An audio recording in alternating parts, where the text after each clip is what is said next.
नमस्कार। TV 27 news के इस खास कार्यक्रम मुद्दे की बात में आपका स्वागत है। मैं हूं आपके साथ आलोक द्विवेदी।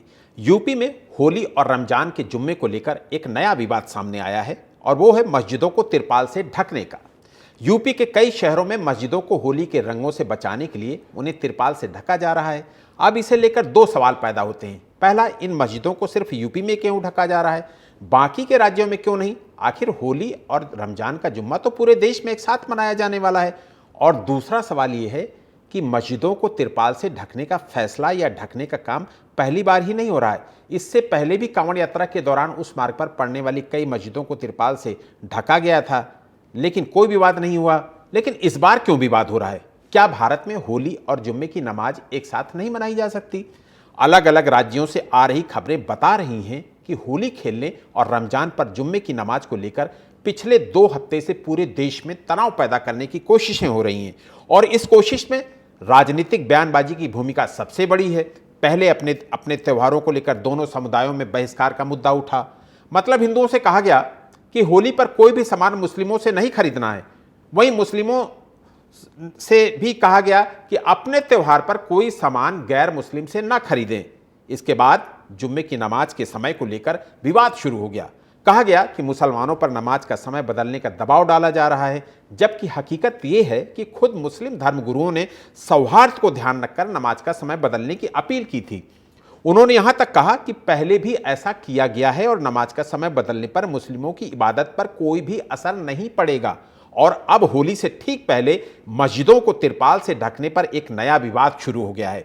सवाल यह है कि मस्जिदों को ढकने का काम केवल यूपी में ही क्यों हो रहा है? क्या यूपी में एक प्रखर हिंदू नेता मुख्यमंत्री हैं, ऐसा इसलिए हो रहा है? क्या अब मुस्लिमों के त्योहार पर हिंदू मंदिरों को ढका जाने लगेगा? आखिर ऐसा कौन सा रंग खेला जाता है जिससे कि मस्जिदों की मीनारें गंदी हो जाएं? क्या रजामंदी से मस्जिदों को पहले भी नहीं ढका जाता रहा है? तो हमारे साथ तमाम सारे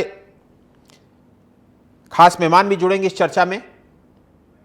फिलहाल अमित तिवारी पॉलिटिकल एनालिस्ट हमारे साथ जुड़ गए हैं। अमित जी, आपका बहुत बहुत स्वागत करूंगा इस चर्चा में शामिल होने के लिए। अमित जी, आपको मेरी आवाज आ रही है? जी आलोक जी, बिल्कुल आ रही है। अमित जी, राजनीति में ध्रुवीकरण का खेल बहुत तेजी से बढ़ता जा रहा है। आप देखते होंगे इसमें न पक्ष पीछे है न विपक्ष पीछे है। मेरी बात समझ रहे होंगे आप कि न सत्ताधारी दल पीछे है न विपक्ष पीछे है। क्या ये लोकतंत्र के लिए ठीक है? जी आलोक जी, पहले तो आपके सभी दर्शकों को और देश के सभी नागरिकों को होली की बहुत ढेर सारी शुभकामनाएं। और जिस हम पक्ष और विपक्ष की हम बात कर रहे हैं, जिस राजनीति की हम बात कर रहे हैं, तो राजनीति जिस तरह से बदलती जा रही है, जिस तरह से चाहे भारतीय जनता पार्टी की हम बात करें, चाहे समाजवादी पार्टी की बात करें, चाहे अन्य दलों की बात करें, यूपी की हम बात कर रहे हैं, संभल की बात करें, तो यहाँ पे 2 ही प्रमुख दल हैं जिसमें हम समाजवादी पार्टी की हम बात कर रहे हैं और हम बात कर रहे हैं भारतीय जनता पार्टी की। एक हिंदू हृदय सम्राट बनने की एक होड़ लगी हुई है। चाहे आप महाराष्ट्र की बात करें तो वहां पर नीतीश राणे आजकल जिस तरह से बयानबाजी कर रहे हैं हलाल और झटके के नाम पे, चाहे हम यूपी की बात करें तो जहां पे जिस तरह से जो है अनुज चौधरी साहब, जिस तरह से जो सीईओ हैं वहां के, डिप्टी एसपी हैं, जिन्होंने इस तरह का बयान दिया कि एक सौहार्द को अगर बनाए रखने की बात वो करते, वो ये कहते कि ठीक है अपने अपने समय पे आप आइए, अपनी अपनी नमाज अदा करिए और अपने अपने त्योहारों को मनाइए।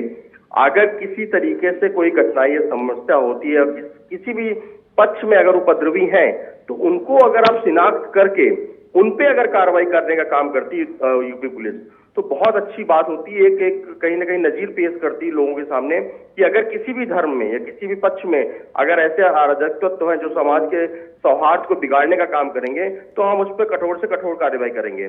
लेकिन जिस तरह से अनुज चौधरी के बयान को एक पहलवान का बयान बताया गया माननीय आदित्य योगीनाथ जी द्वारा, जिस तरह उनको बताया गया कि अर्जुन अवार्डी हैं, कभी कभी पहलवानी शब्दों में कुछ कड़वाहट निकल जाती है, ये एक बयान पेश करता है माननीय योगी आदित्यनाथ जी का कि 23 करोड़ लोगों के आप मुखिया हैं, सभी लोगों ने आप पे विश्वास जताया है।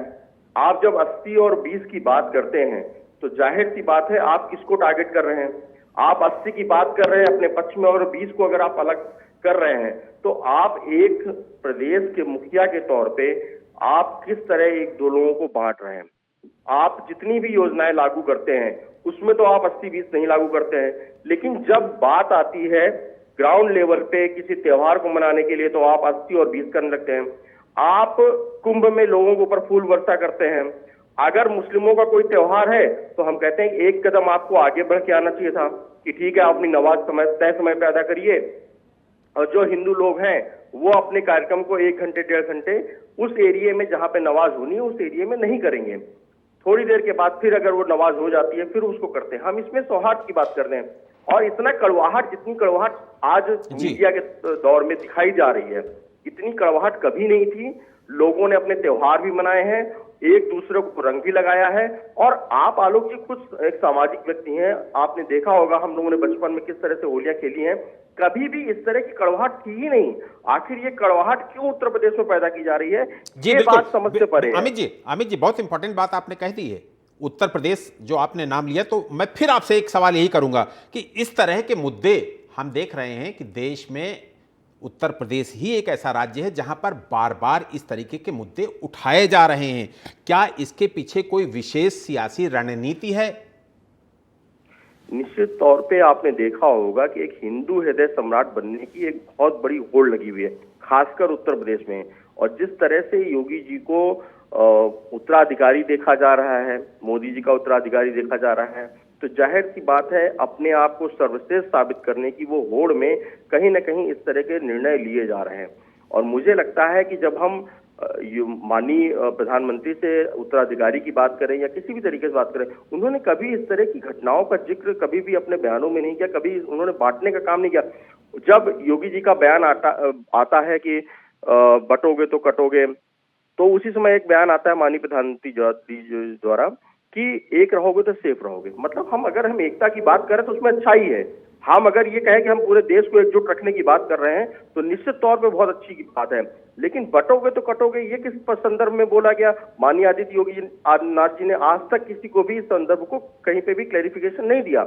लेकिन अगर हम इस बात को समझने का प्रयास करें आलोक जी, तो इस बात को बहुत गहन तरीके से आप समझ सकते हैं कि उत्तर प्रदेश में जिस तरह से घटनाक्रम बढ़े हैं हिंदू मुस्लिम को लेके, वो जाहिर सी बात है एक दूसरे को पृथक किया जा रहा है, एक समाज को दूसरे समाज के कहीं ना कहीं खड़ा किया जा रहा है उसके सापेक्ष। और ये एक घटना अगर जिस तरह से बढ़ती जाएंगी, आप देखेंगे एक खाई बनेगी जहां पे लोगों को ये निर्णय लेना पड़ेगा कि उन्हें आपस में किस तरह सौहार्द रहना। 4 दिन बाद अभी होली खत्म हो जाएगी, उसी रास्ते से, उसी गलियारों से लोगों को, एक दूसरे हिंदू को भी गुजरना है और मुस्लिमों को भी गुजरना है। आखिर सिर्फ एक त्योहार के लिए आप इतनी बड़ी खाई क्यों खड़ी कर रहे हैं? लोगों के बीच में इतनी बड़ी खाई कहीं नहीं होनी चाहिए। ये सामाजिक सौहार्द को ही नहीं, एक समाज को बांटने का काम कर रही है। ठीक अमित भाई, सौहार्द बनाए रखने के लिए अब क्या हम लोगों को ये दिन देखने पड़ेंगे कि हिंदू त्योहारों पर मस्जिदें ढकी जाएं और मुस्लिम त्योहारों पर मंदिरें ढकी जाएं? नहीं, अभी आज तक आपने देखा है कि मस्जिदों को कभी ढकने का प्रयास किया ही नहीं गया है। और जिस तरह से मैं मानता हूं कि कुछ चंद लोग इधर भी हैं, कुछ चंद लोग उधर भी हैं, वो चंद लोगों को कहीं ना कहीं उस जो समाज के ठेकेदार बनने का प्रयास कर रहे हैं, उन समाज के ठेकेदारों को समय आ गया है कि एक आईना दिखाया जाए और जो लोग हैं उनको कहीं ना कहीं एकत्र होना चाहिए, एक अपनी बात रखनी चाहिए। समाज के ठेकेदारों को आईना दिखाना चाहिए कि हम इस तरह की कहीं भी बेड़ियों में और जंजीरों में जकड़ने वाले लोग नहीं हैं। हम राजनीति के और समाज के ठेकेदारों के प्रति बहुत जागरूक हो चुके हैं। हम अपनी बात को समाज में भी और राजनीति के ठेकेदारों के भी सामने रख सकते हैं और एक बहुत अच्छा माहौल क्रिएट कर सकते हैं, बहुत अच्छा माहौल दे सकते हैं एक दूसरे के परिवारों को कि हम जैसे पहले रहते थे, एक दूसरे की भावनाओं को जिस तरह से कद्र करते थे, जिस तरह से प्रेम परिवार हमारा था। क्या मुस्लिम परिवार होली नहीं मनाते थे? क्या मुस्लिम परिवार जो है दीपावली नहीं मनाते? अरे आज हजारों लोग बैठे हुए हैं। आप अगर आलोक जी, आपके संवाददाता जाएंगे कहीं पे भी अगर इंटरव्यू करेंगे तो आपको हजारों लोगों के घर में, आज की मैं बात कर रहा हूँ, आज आप किसी घर में जाएंगे तो गुजिया बन रही होंगी, लोग त्योहार मना रहे होंगे। रंगों से किसी को परहेज नहीं है। रंगों को सिर्फ चंद मौलानों और कुछ जो धर्म के ठेकेदार हैं हमारे यहाँ भी, जो बहुत बड़े अपने आप को सर्वश्रेष्ठ धर्माचार्य बताते हैं, सिर्फ उनको परहेज है। ना उनको नमाज से परहेज है, ना उनको किसी तरीके से किसी के अजान से परहेज है, ना किसी तरीके से किसी भी जाति धर्म में भी अगर मजहब में अगर बंटना चाह रहा है समाज, तो मैं चाहता हूं कि जो हमारी आम जनता है, चाहे वो मुस्लिम हो चाहे वो हिंदू हो, सबको एक साथ होली मना के इस बार एक प्रकट करना है कि हम सब एक हैं, हम कभी भी बटेंगे नहीं। बिल्कुल बिल्कुल अमित जी, लेकिन विपक्ष की भूमिका यहां पर पूरी तरीके से ऐसा लगता है कि जैसे उनका काम सिर्फ सरकार की आलोचना करना और अपनी जिम्मेदारियों से बच जाना। समाज को बांटने का काम जिस तरह से सरकार में बैठे हुए लोग कर रहे हैं, चाहे आप संजय निषाद का बयान देखें, चाहे आप डिप्टी मुख्यमंत्री केशव प्रसाद मौर्य का बयान देखें, चाहे ब्रजेश पाठक का बयान देखें, चाहे जितने भी समाज में क्षमा चाहता हूँ, सरकार में बैठे जो लोग हैं, चाहे विधायक हो, चाहे आपने बलिया के विधायक जो महिला है उन्होंने कहा कि उनके लिए अलग अलग वार्ड बनाना चाहिए। आप जिस तरह से आप देखें इस तरह के बयान, क्या आप साबित करना चाह रहे हैं कि आप किस तरह से लोगों को बांटना चाह रहे हैं? सिर्फ सत्ता के लिए, सिर्फ कुर्सी के लिए आप एक बड़े विशेष वर्ग को आप बिल्कुल अलग कर देंगे? क्या देश पृथक कर देंगे? आप जिस तरह की राजनीति चाह रहे हैं, अपने अपने जो राजनीति सूट कर रही है भारतीय जनता पार्टी और उनके जो नेता हैं, उनके जो विधायक हैं, उनके जो मंत्री हैं, क्या उसके लिए एक पूरे समाज को समाज से काट दिया जाएगा?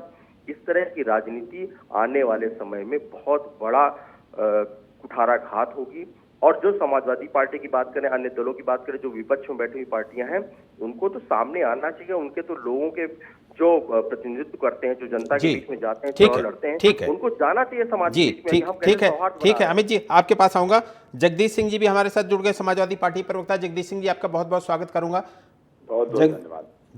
जगदीश जी, पहले भी इस तरीके से मस्जिदें ढकी जाती रही हैं, 2022 से लगातार ये किया जाता रहा है, लेकिन इस बार क्या दिक्कत हो रही समाजवादी पार्टी को जो इतना तूल दिया जा रहा है इस मुद्दे को कि मस्जिदें क्यों ढकी जा रही हैं? देखिए, ऐसा है कि ये सब किया धरा, जैसा कि अभी भाई मेरे पैनलिस्ट बोल रहे थे कि आजादी के कितने साल हो गए, लगभग 75 साल हो गए हैं। अभी तक ये हिंदू त्योहार, मुस्लिम त्योहार बड़े भाईचारे के साथ मनाए जाते रहे हैं। लेकिन भारतीय जनता पार्टी की सरकार पहले भी रही है, पहले भी काम करती रही, पहले भी सरकार रही, लेकिन इस बार जब से ये लोकसभा का चुनाव उत्तर प्रदेश में हारे हैं, लोकसभा में बैसाखी पे पहुंचे तो इनका मन खराब हो गया है। पूरी तरह से ये अपने ध्रुवीकरण के एजेंडे में चल रहे हैं। सांप्रदायिक एजेंडा कायम भारतीय जनता पार्टी करना चाह रही है। और ये जो डर मुस्लिमों में फैल रहा, अविश्वास और भरोसा एक सरकार के प्रति जनता का होता है। भरोसा, मेरे कहने का मतलब, चाहे प्रधानमंत्री, मुख्यमंत्री का भरोसा जनता पे होना चाहिए। अगर मुस्लिम भाई भी आपके नागरिक हैं, उनका भरोसा उठता चला जा रहा है। सरकार, मैं कहता हूं, रंग पड़ने से कहीं मुस्लिम हिंदू थोड़ी हो जाएगा। तो हम लोग खेलते हैं रंग, हम लोग खेलते हैं, तमाम मुस्लिम साथी साथ में रंग खेलते हैं, अबीर गुलाल लगा देते हैं, बड़ी खुशी खुशी गले मिलते हैं। ईद में हम लोग जाते हैं, होली दिवाली में वो लोग आते हैं। मगर पता नहीं क्या हो गया है इस सरकार को, समाज को इस तरह से बांटना चाहती है भारतीय जनता पार्टी कि रोज न कोई न कोई उन लोगों को चुभने वाली बात जरूर बोलेंगे, जिससे कि एक वर्ग विशेष को अपमानित महसूस होना पड़े, एक वर्ग विशेष को अपना ये सोचना पड़े कि क्या इस देश के हम नागरिक नहीं। इस तरह की बात करते हैं। जैसे वो विधायक, अभी तक मैं कह रहा था, हमारे विधायक ने जो टिप्पणी की थी उसमें योगी जी ने कहा कि हम विधायक के खिलाफ कार्रवाई करें, और इनके विधायक, बलिया के विधायक ने जो बयान दिया है उनके खिलाफ क्या भारतीय जनता पार्टी कार्रवाई कर रही है? उनको भी कार्रवाई करना चाहिए। आप दूसरे को तो उपदेश दे सकते हो, लेकिन आप स्वयं में कर क्या रहे हो, ये देखने वाली बात है। आजादी के 75 साल हो गए, अभी तक ऐसा कुछ नहीं था। अब बिल्कुल आफत आ गई है कि इतना डराया जा रहा है मस्जिदों के लिए। हर जगह सर्वे, हर जगह शिवलिंग, हर जगह मस्जिदों में मंदिर ढूंढे जा रहे हैं। ये केवल और केवल भारतीय जनता पार्टी अपने सांप्रदायिक एजेंडा को कायम करने के लिए सब कुछ कर रही है। और देश की जो मूलभूत समस्याएं, आप समझिए कि रुपए का अवमूल्यन, जब 2014 में बीजेपी आई थी तो 60 रुपए के लगभग था डॉलर और रुपए में अंतर। आज जो है 87 रुपए पहुंच गया है। क्या तमाशा हो गया है? बिल्कुल से उस पर कोई चर्चा नहीं हो रही। बेरोजगारी और महंगाई चरम सीमा पर है। आप समझिए, किसान परेशान है, बेहाल है, बॉर्डर पे खड़ा है, एमएसपी को कोई बात नहीं हो रही है। कि जनहित का कोई काम सरकार नहीं कर रही है, जितने जनता अपने को सकून महसूस करे, जनता में सकून, जनता का हरने के लिए मंदिर, मस्जिद, गाय, गंगा, गोरू, भारत पाकिस्तान की बात भारतीय जनता पार्टी करती है। ठीक, हम लोग ये नहीं चाहते। समाजवादी पार्टी जो है वो भगवान और धर्म को जो है राजनीति से अलग रखती है, और इनका केवल धार्मिक एजेंडा है, उसी को लागू करना चाहती है भारतीय जनता पार्टी। तो उसी का नतीजा है। और मैं देख रहा हूं कि मस्जिदों को तो पुलिस ही ढकवा रही है। क्या मतलब है ये सब? ये डर बनाने के लिए पुलिस कर रही है। ठीक, जगदीश जी आपके पास आऊंगा। अमित जी, क्या त्योहारों के समय, चूंकि त्योहार का समय है, अभी कल होली है, होली का रंग खेला जाएगा, होली आज से शुरू हो गई है, उसके बाद फिर ईद है, क्या त्योहारों के समय इस तरीके के विवाद जनता के असली मुद्दों से ध्यान भटकाने की कोशिश नहीं है?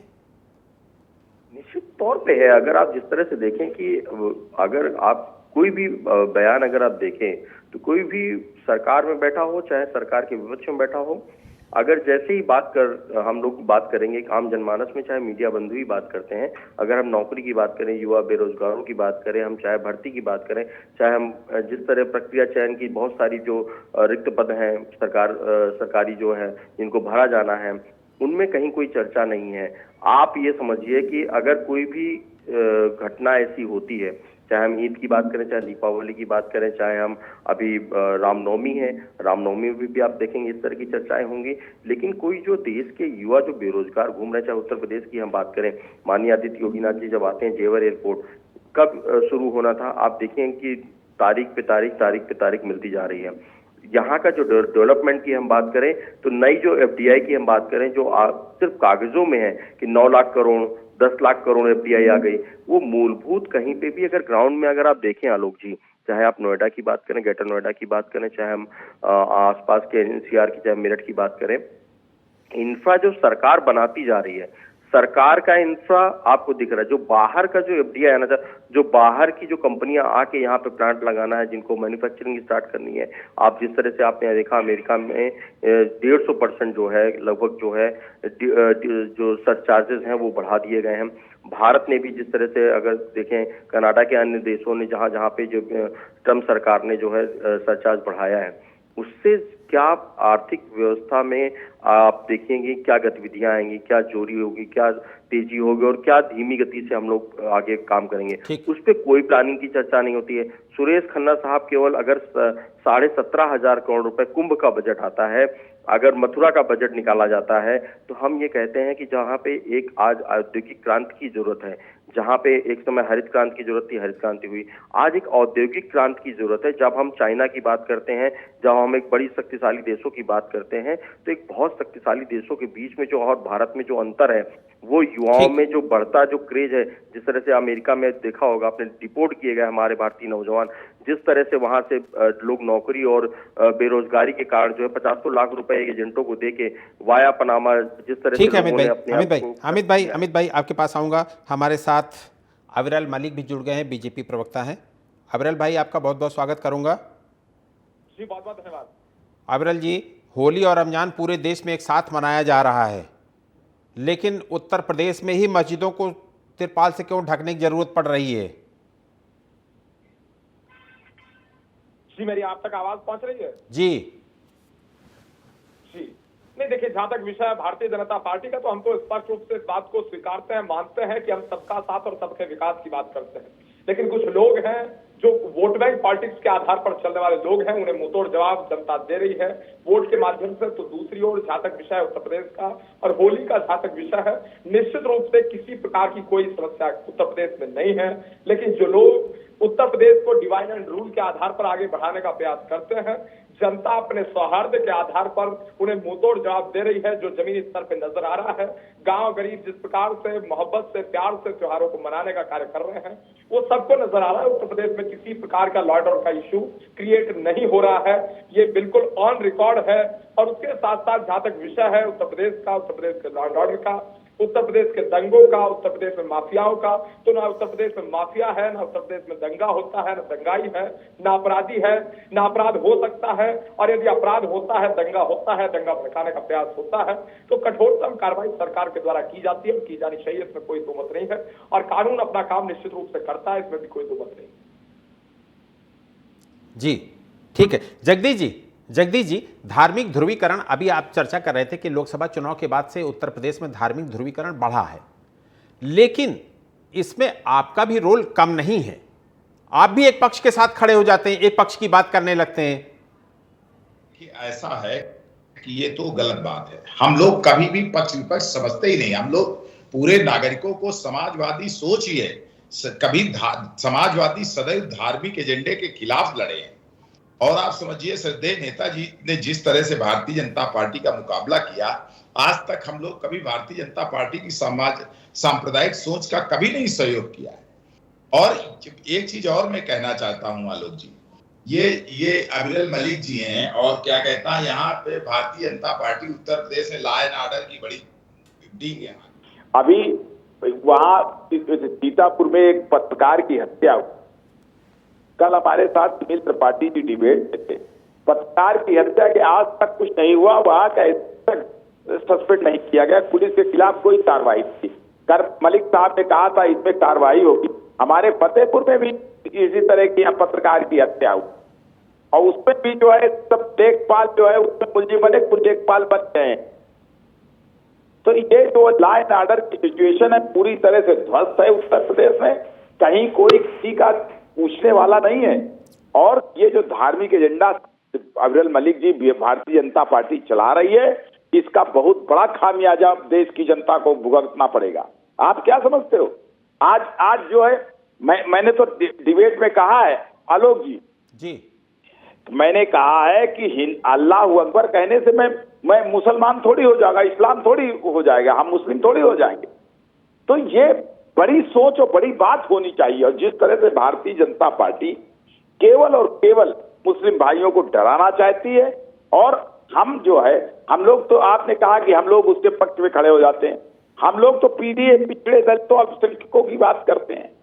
आज आप समझ लीजिए, हमारे फतेहपुर में पीडीए के लोगों को गोली मारी जा रही है, टांग में, पैर में, पकड़ के फर्जी इनकाउंटर दिखाए जा रहे हैं वाहवाही लूटने के लिए। पूरे प्रदेश में ये हो रहा है।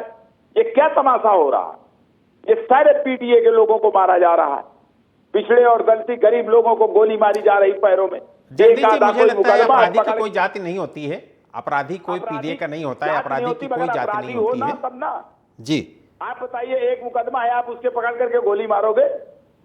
ठीक है, इसका जवाब अविरल जी से ले लेते हैं। अविरल जी, इस तरीके के मुद्दे उठ रहे हैं, और धार्मिक सौहार्द के नाम पर अगर एक समुदाय को असहज महसूस कराना, ये क्या ठीक है? जी नहीं, देखिए, हम तो हिंदू मुस्लिम सिख ईसाई जैन बौद्ध पारसी सबको इक्वली ट्रीट कर रहे हैं। ऑन ग्राउंड है, ऑन पेपर है, ये रिकॉर्ड में दर्ज है कि सबको इक्वली हम ट्रीट करते हैं। भारतीय संविधान के आधार पर हम चलते हैं। और उत्तर प्रदेश में लॉ एंड ऑर्डर का किसी प्रकार का इशू नहीं है, ना कोई दंगा हो रहा है, ना माफिया है। और उसके साथ साथ जहां तक फेक एनकाउंटर्स का विषय है, तो निश्चित रूप से इस चीज को स्पष्ट रूप से जान लेना चाहिए। उत्तर प्रदेश में कि कोई भी एनकाउंटर फेक एनकाउंटर ना हुआ था, ना हुआ है, ना होगा, और ना होना चाहिए, ना हो सकता है। ये हमारी सरकार का स्पष्ट रूप से मानना है, हमारी पार्टी का स्पष्ट रूप से मानना है कि उत्तर प्रदेश कानून के आधार पर चलना चाहिए, भारतीय संविधान के आधार पर चलना चाहिए, बाबा साहब डॉक्टर भीमराव अम्बेडकर जी के आधार पर चलना चाहिए। और निश्चित रूप से उत्तर प्रदेश आज के समय में वास्तविक रूप में अम्बेडकर जी के द्वारा दिखाए गए रास्ते के आधार पर चल रहा है। ये सौभाग्य की बात है कि उत्तर प्रदेश जिस लोकसभा में करते हैं, आपके गृह मंत्री अम्बेडकर जी का अपमान लोकसभा में करते हैं। देखिए जगदीश जी नहीं, एक मिनट में स्पष्ट कर देता हूँ। आप तो विद्वान नेता है, विद्वान प्रवक्ता है, आपने क्या किया? जी नहीं, देखिए, आप तो विद्वान नेता है, विद्वान प्रवक्ता है समाजवादी पार्टी के, और अधिवक्ता भी साथ में है। तो इस चीज को मैं स्पष्ट कर देता हूँ। आपको बताना चाहिए आपकी पार्टी का और श्रद्धेय नेताजी मुलायम सिंह यादव जी का क्या स्टैंड था इमरजेंसी के विषय पर, इमरजेंसी पर उनका क्या मानना था, और लोकतंत्र का गला किसने घोटा था, क्या कांग्रेस पार्टी ने घोटा था कि नहीं घोटा था। और लोकतंत्र का जनाजा आपातकाल को लागू करके निकाला था कि नहीं निकाला था, 1975 से 77 के मध्य में संविधान को समाप्त किया था कि नहीं किया था, मौलिक अधिकारों को छीना था कांग्रेस ने कि नहीं छीना था, और उसी पार्टी के साथ आपने अलायंस कर लिया। तो नेताजी के विचारों को एक प्रकार से समाप्त करने का कार्य आप लोगों को नहीं करना चाहिए, मैं तो यही कहना चाहूंगा। और उनका स्टैंड क्या था इमरजेंसी के विषय पर, यह भी स्पष्ट करना चाहिए। इंदिरा गांधी जी के उस फैसले के ऊपर जिसमें तमाम सारे विपक्षी नेताओं को जबरन जेल में ठूस दिया गया था, चाहे वो अटल बिहारी वाजपेयी जी रहे हो, लाल कृष्ण आडवाणी जी रहे हो, चाहे चरण सिंह जी रहे हो, लोकनायक जयप्रकाश नारायण जी रहे हों या अन्य तमाम सारे नेता रहे हों, तो उस विषय पर भी स्पष्टीकरण कम से कम प्रदान किया जाना चाहिए। ठीक है, ठीक है। अमित जी से एक सवाल ले लेता हूं। अमित जी, उत्तर प्रदेश एक बहुत बड़ा राज्य है, 23 करोड़ की आबादी है यहाँ पर, और बार बार इस तरीके की घटनाएं होती हैं, तो क्या राज्य की छवि प्रभावित नहीं होगी? निश्चित तौर पे उत्तर प्रदेश की छवि जिस तरह से एक हिंदू मुस्लिम के तौर पे देखी जा रही है कि अगर आप देखें कि अगर माननीय आदित्य योगीनाथ जी का बयान अगर आप सुने कि अबू आजमी जो है महाराष्ट्र में बयान देते हैं, वहां की सरकार उन पर कार्रवाई करती, वहां का सदन उनके ऊपर बर्खास्तगी की मांग करता है, उनको बर्खास्त कर दिया जाता है।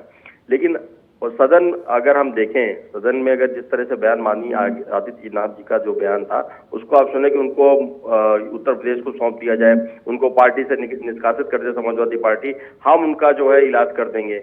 इस तरह की जो भाषा इस्तेमाल करता है माननीय मुख्यमंत्री जी को शोभा नहीं देती है।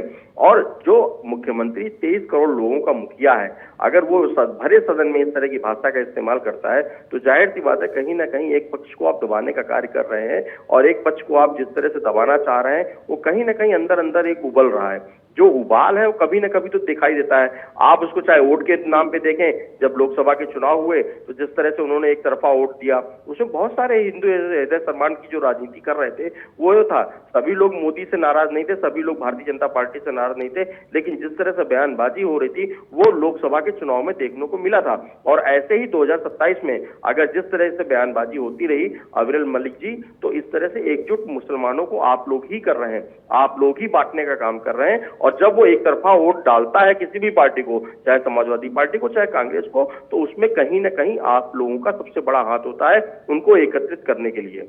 जी बिल्कुल, ठीक है। वक्त हमें इतने की इजाजत देता है। अमित जी आपका स्वागत, आपका बहुत बहुत शुक्रिया करूंगा। अविरल जी आपका भी बहुत बहुत शुक्रिया करूंगा, और जगदीश जी आपका भी बहुत बहुत शुक्रिया करूंगा। यह हकीकत है कि होली के मौके पर यूपी में कई बार दंगे हुए, जिसका कारण यह था कि मस्जिदों की दीवार पर होली का रंग लगने से मुस्लिम पक्ष नाराज हो गया था, और इसके बाद खुद मुस्लिमों ने होली पर या रामनवमी के जुलूस के दौरान अपनी मस्जिदों को ढकने का फैसला किया, जो एक परंपरा के रूप में काफ़ी समय से जारी है। ऐसा लगता है कि इस बार जो विवाद हो रहा है वो सिर्फ और सिर्फ राजनीति से प्रेरित है। कुछ पार्टियां ये बताना चाहती हैं कि उनका शासन ना हो तो देश का सौहार्द बिगड़ जाता है। मुद्दे की बात पे आज इतना ही। मुझे दीजिए इजाजत। देश और दुनिया की तमाम बड़ी खबरों के लिए आप देखते रहिए TV 27 न्यूज़। नमस्कार।